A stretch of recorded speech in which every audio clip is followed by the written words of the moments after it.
noba n'omukyala myaka 10 tomusasulanga mahari ge era kyakuloopewa imaamu omusiraamu otansasulanga mahari oyo okimanyi ekyo sheekh naye nga ate ogafuna kitegedde obulyaza amaanyi obutakkirizibwa ate obukufunyisa omusango amahare singa akuga nti njagala bwekiti wakkiriza akakwakulizaako mu ntandikwa kyekakatako kukola ki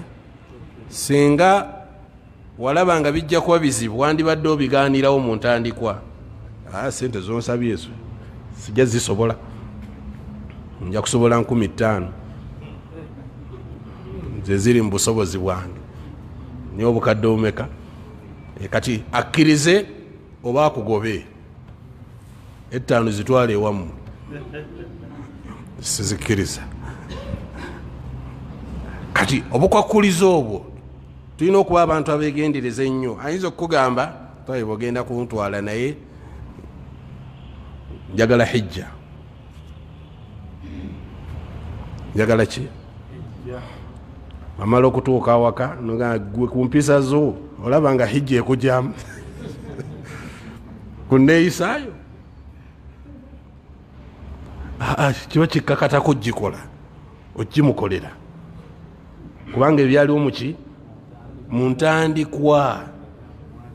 endagaano yakolwa n'abajulizi baaliwo tokkirizibwa kwefuula nagamba nti nekyusiza nekubye bwe weekuba hathi jarima oba ozizza musango munene mu maaso ga Allah subhanahu wa ta'ala okujjako nga omukyala akutaddeko akakwakulizo nga tekakkirizibwa mu busiraamu akaliwa